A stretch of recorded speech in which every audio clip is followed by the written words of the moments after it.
Take a break from your busy schedule and join Harold Sala for Guidelines, a 5-minute commentary on living. Question: is it true that the more you give to God, the more you get back personally? Which side of that question would you come down on? Yes or no? Has that been true in your personal life? Or would you say, hey, churches and organizations use that line to get my money and build strong financial bases?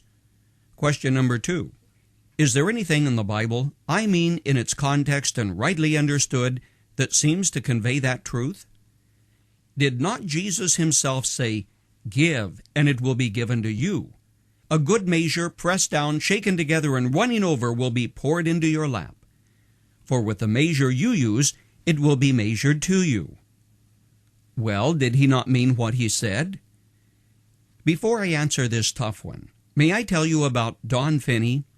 He, for one, believed you can't outgive the Lord. One day Don said, I want you to come over to my house and see my books. Well, Don knew that I have a love for old leather-bound books, especially when somebody like Martin Luther scribbles his name in the front of them. So when Don and I sat down in his kitchen, I expected him to go to the bookshelves and get some really old books. But what he produced was not what I had in mind. He went to the kitchen cupboard and brought out a financial ledger almost 4 inches thick. Putting the financial ledger on the table, he began saying, for 40 years I've kept books with God, and I've proved you can't outgive the Lord. Turning to the front of the book, Don pointed out very neat columns of figures. Here, he said, this was my income, and this is a record of our giving. Then going to the next set of figures, he said, when we increased our giving, our income rose. Then he got to the real reason he had invited me to his home. At the time, I was Don's pastor, and our church was filled with a lot of young couples with small children, and surviving financially was a higher priority with them than giving to the church. Tell you what I want you to do, he continued. I'd like you to challenge our people to give 1/10 of their income or a tithe for a period of a year. And at the end of that time, if anybody can honestly say that God didn't bless them for it, I'll personally give them $1,000. Well, with an offer like that, how can you lose?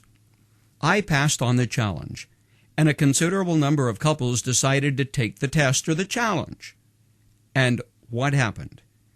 Well, at the end of the first year, we began comparing notes. Some said, sure enough, we had no sooner begun giving when we got a salary increase.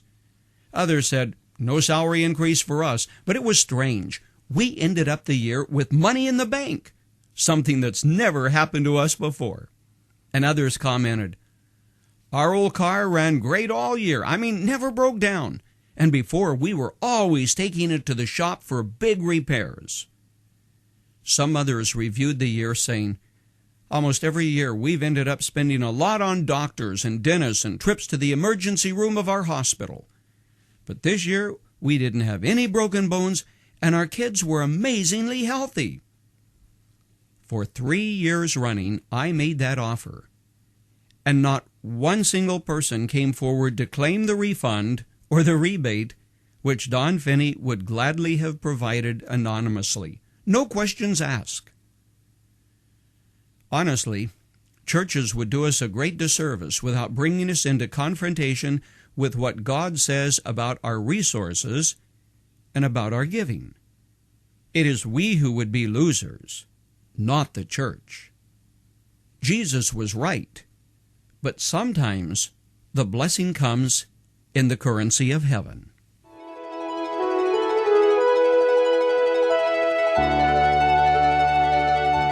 You've just heard Dr. Harold Sala with Guidelines, a 5-minute commentary on living. If you would like to listen to the program again, download a copy, subscribe to our e-commentary, or view other resources, visit guidelines.org.